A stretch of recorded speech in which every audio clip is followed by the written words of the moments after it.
Hey guys, do you know what time it is? It's Kohlrabi time. So today I'm going to do a short but sweet video all about the Kohlrabi because I think that a lot of you guys are missing out on the delicious treat that is Kohlrabi. So first let me tell you what it is. Let me untwist this bunch and I'll show you. So Kohlrabi looks really intimidating. It is part broccoli, part cabbage, part alien, and totally 100% delicious. So it is in the brassica family, which is like turnips, broccoli, radishes, cabbage, all those vegetables that are known as really good cancer preventers and fighters. Packed full of minerals. This is great for your muscles. This is great for your cardiovascular system. This is great for your metabolism. It is great for your digestive system. See where I'm going with this? This is a huge, huge, powerful vegetable that you need to get into your diet. So blah, blah, blah, yeah, I know, you guys are excited, but why is Kohlrabi so delicious? That's the question that you're asking, right? Because it's sweet. How many cabbages or turnips or radishes or broccoli or any of that kind of stuff, how many of those are actually really sweet like an apple? Kohlrabi is. So here's what I do with Kohlrabi. If you're lucky enough to find the bulb attached to the leaves, that is a major score. So make sure if you can to select the ones that had the leaves on top. And here's why. These Kohlrabi leaves they have more vitamin C than an orange. So you're getting kind of like a twofer. You're getting the health benefits of the Kohlrabi and all the crazy benefits of the leaves. Now I will say, if you were to eat the leaves raw, they're a little bit tough, they're a little bit bitter. So what I would do is when I get home, if I had a Kohlrabi that had these crazy leaves on top, when I get home, I would take them off. I would put these in a soup. I would saute them. I would put them in a stir fry. They're also wonderful juiced, which is what I primarily do with my leaves. So take your leaves, put them in the juicer, drink the juice. You're gonna get a huge boost of vitamin C plus a lot of other things too. So big score on the leaves. Then you've got this bulb, this great looking bulb. This thing's gonna last months in your fridge. So if you try a Kohlrabi for the first time and you decide you really, really love them, go ahead and stock up on them and put them in your refrigerator, put them in the crisper drawer, because they're gonna last a really long time, like months and months. But you wanna make sure when you go to the farmer's market or you go to the grocery store and you're picking out a Kohlrabi, make sure it's firm, because that's what you want. You want a nice, firm Kohlrabi. So when you get home and you put this in your crisper drawer and you decide you're finally brave enough to try it, what are you gonna do with it?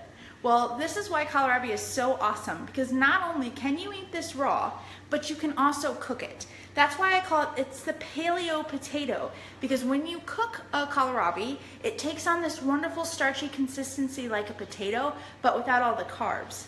Pretty cool, huh? Okay, so first let's talk about it raw. When you get it home, and you decide you want to eat it raw, you need to peel it. Most of the time that peel is pretty tough and you don't want to chew it up, but peeling something like this is kind of weird, right?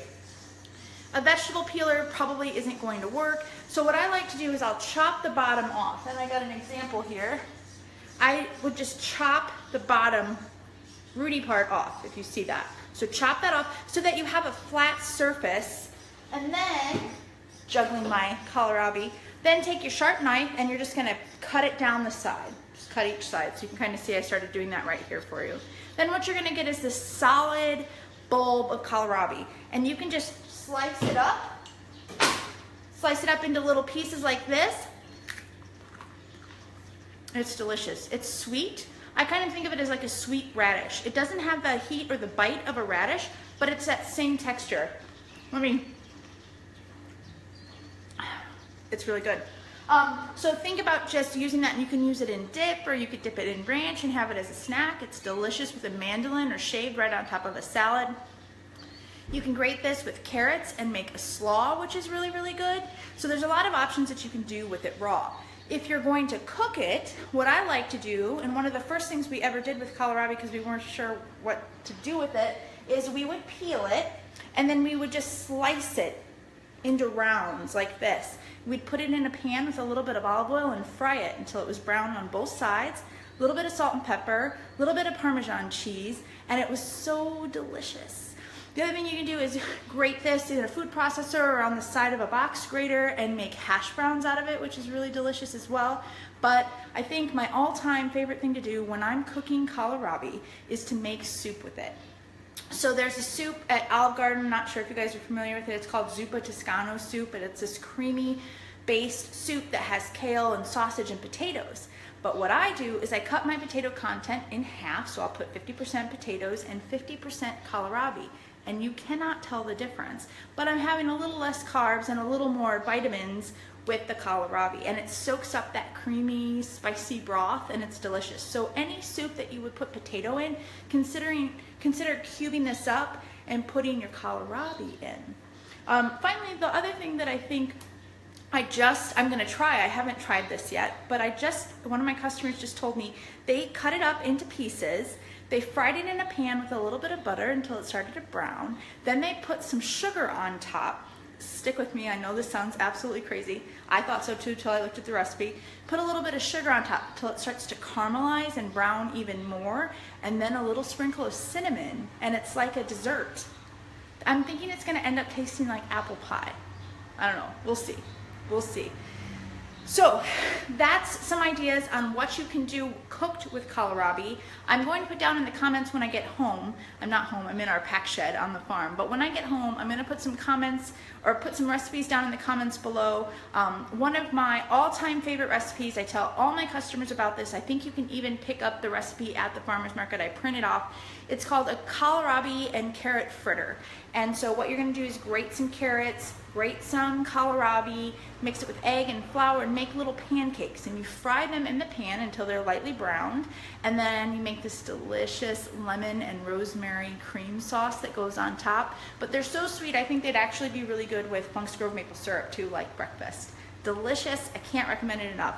If you're looking for a vegetable that is not only going to improve your cardiovascular system and give you a ridiculously huge amount of minerals, and help you fight cancer cells, and give you a boost of vitamin C, and boost your metabolism, and it tastes fantastic, and it's super easy to prepare because all you have to do is peel it and eat it. Quite honestly, it's delicious that way. It's easy to store, it lasts forever, it's very inexpensive. Then the vegetable that you need to try this weekend is kohlrabi. You can get it at the farmer's market. My CSA members have gotten it in the last couple of weeks, I think. It's at Green Top Grocery. It's at Common Ground Grocery in downtown Bloomington. If you have a cooperative grocery store or independently owned natural food store in the town that you live in, check it out because I bet that they have kohlrabi. It's a delicious vegetable and you want to try it. One last thing, frequently asked question about kohlrabi. I get it at the market all the time and I just want to clear it up. What's the difference between the purple kohlrabi and the green kohlrabi? None. Hi Kyle, we're filming and it's live, but it's okay. Do you like kohlrabi? I like it. Great and slaw. It is good and slaw. We're just finishing up. We're talking about the difference between purple kohlrabi and green kohlrabi. There is no difference. It's just a color preference. It doesn't taste any different, and once you peel it, the inside of it's white, just like the green kohlrabi anyway. So that's it. If you have ideas on how you use kohlrabi and you want to share it below in the comments, I would love that. Otherwise, I will see you at the downtown Bloomington Farmers Market, the LMH Farmers Market in Lincoln. This Saturday, we will have a ton of purple and green kohlrabi, plus some recipes, plus my enthusiasm for kohlrabi, which I know is super addictive. You guys can't help yourself. So get there and grab yourself some kohlrabi, peel it, take a bite. It's super sweet. I promise you, even kids will love kohlrabi. Okay, guys, have a great week. See you Saturday. Pray for rain. Bye.